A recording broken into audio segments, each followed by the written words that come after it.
Ladies and gentlemen, we are starting the next briefing, and now the topic is education during martial law and education during war. So now I'm inviting Oleh Paska from Lviv Oblast Military Administration. So Oleh, Lviv is now a hub and a shelter for many internally displaced families. So what does it mean for the education system in Lviv region? Thank you.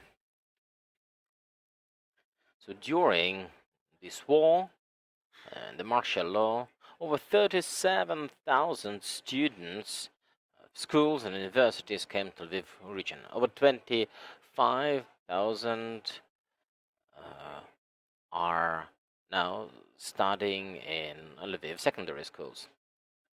Over 2,500 are now studying in vocational schools, and over 6,000 are now studying here in universities.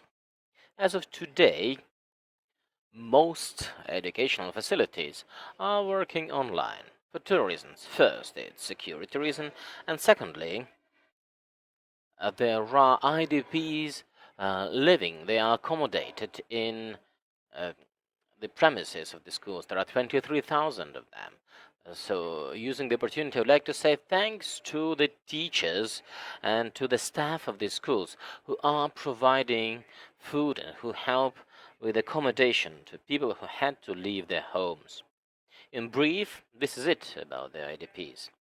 So if we talk about the education sector in Lviv region in these 2 months, or over 2 months, well, vocational education is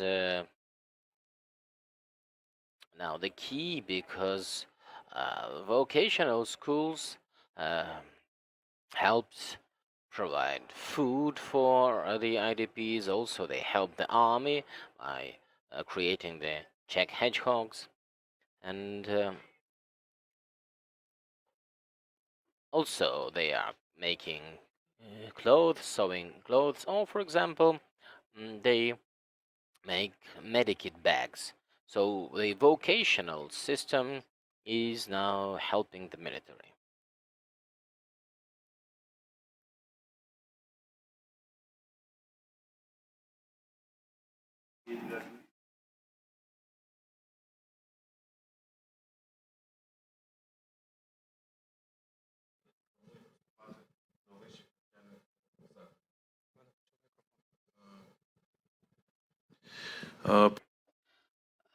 Now, Ms. Larysa,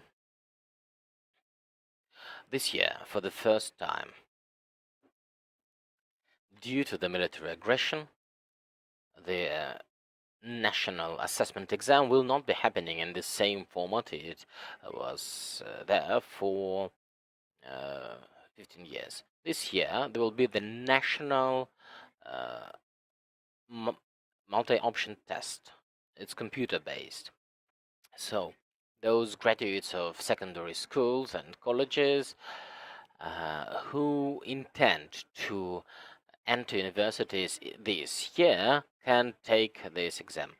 Over 26,000 who registered, well, it's the general pool. Maybe not all of them are entering the university this year. They probably have registered simply to get the graduation diploma. So everybody registered because everybody wanted to have the secondary school diploma. But now, from April 20th, and apologies, from May 20th until June 7th, the participants must to go to the info page and they have to confirm the participation in the national multiple choice test. Only if they want to enter universities this year, and by May 19th they have to get the login and password. If they already have the access certificate, they already have the login and password. If they haven't got it, they should have should have got the text message with that.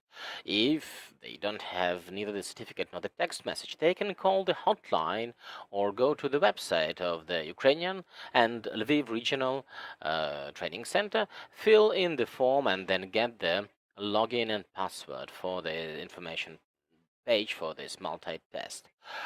Why is it important? Because in this way you can log in and confirm the participation in the national multi-test.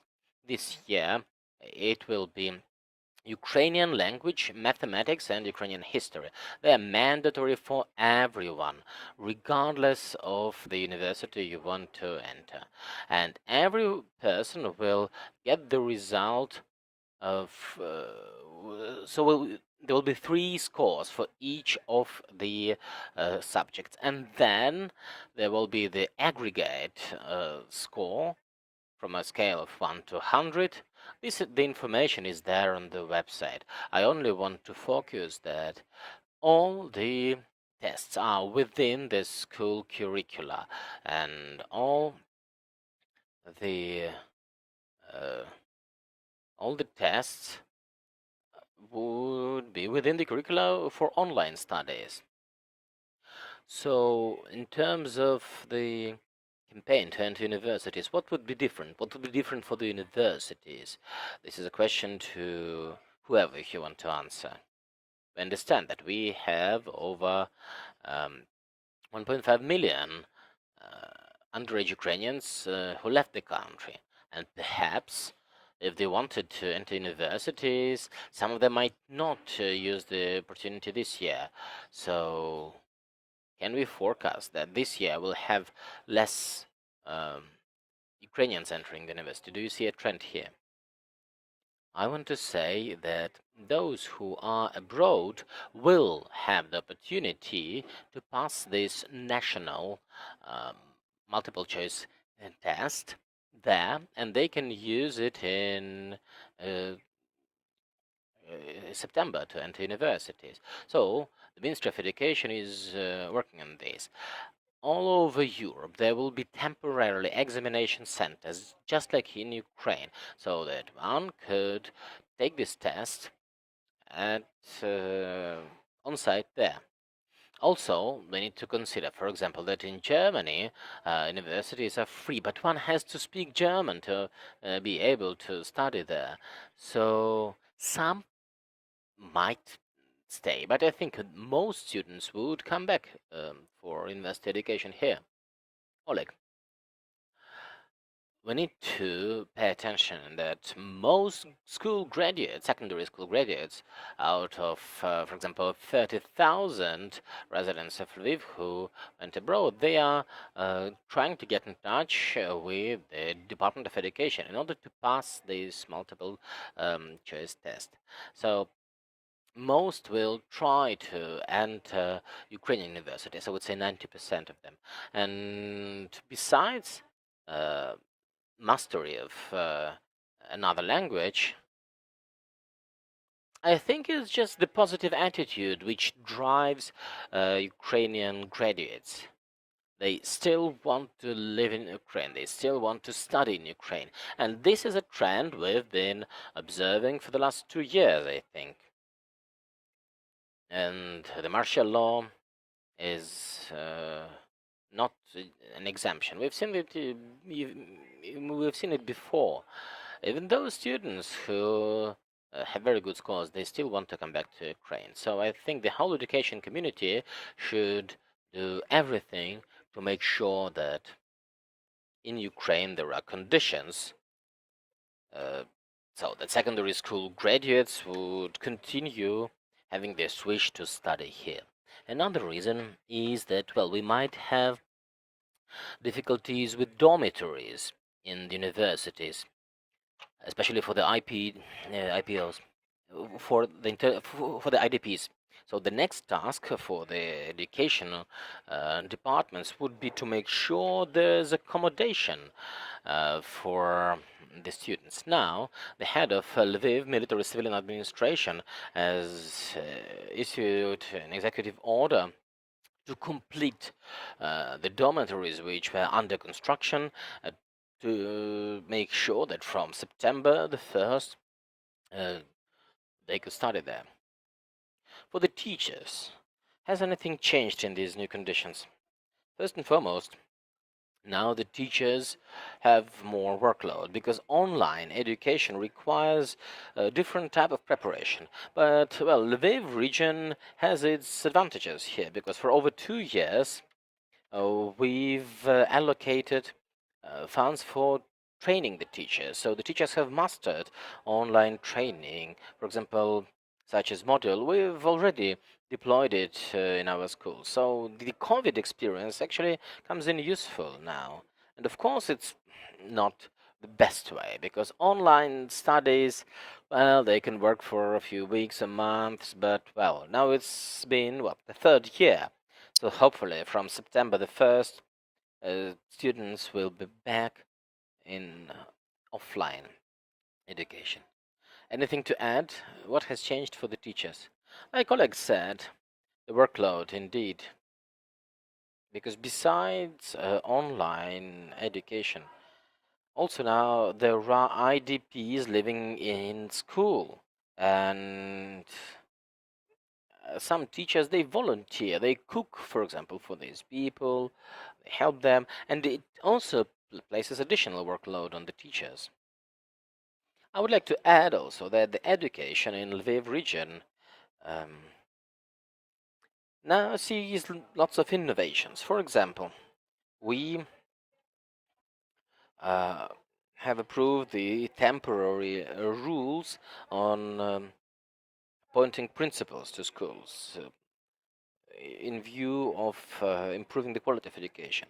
We wanted to look at the experience of Finland, where the principals were the main drivers of the school reform.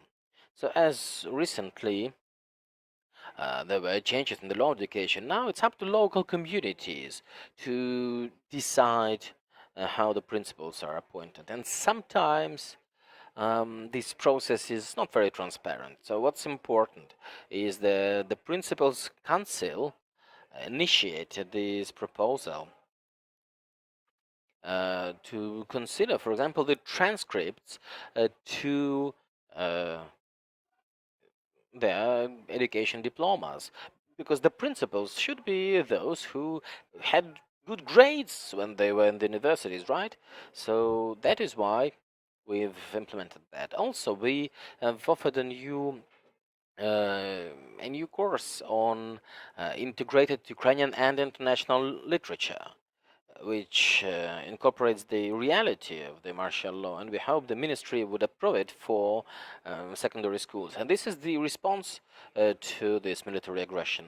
Also, we've developed an integrated course, Ukrainian history and world history, where in parallel children study both, and they can see which events in Ukraine correspond to which global events, and in this way they have this global outlook.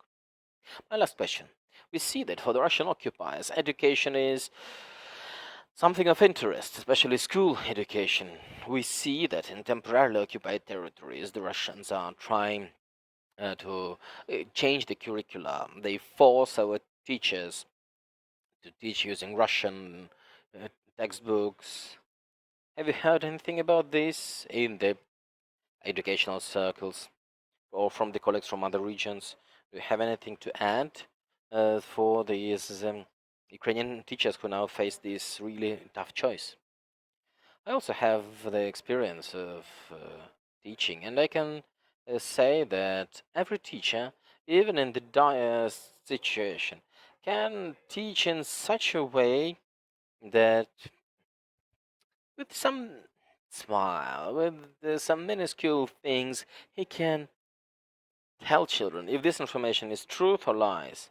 So the teachers who are qualified, they can deliver this information very well. It's not easy, of course, but I would say that the response to this aggression and responding to the fact the aggressor bombed schools and museums, the response should be the following. You have to change the curricula so that every school graduate would understand the whole history of the relationship between Russia and Ukraine. And we are also working on this. So these two courses are trying to help with this response. Here it's important to protect what's ours. When we talk about Gogol, who wrote in Russian, well, in Russian Empire, maybe he was forced to do that. Shevchenko, for example, chose chose different. But we have to really look careful. We have to retake our composers and writers. And all those who were chauvinists or who were prejudiced towards Ukraine, well, we just have to exclude them from the world literature curriculum. Thank you, Oleg Paska, Lviv Regional Administration, and Larysa Seredyak, the Director of the Lviv Regional Education Quality Assessment.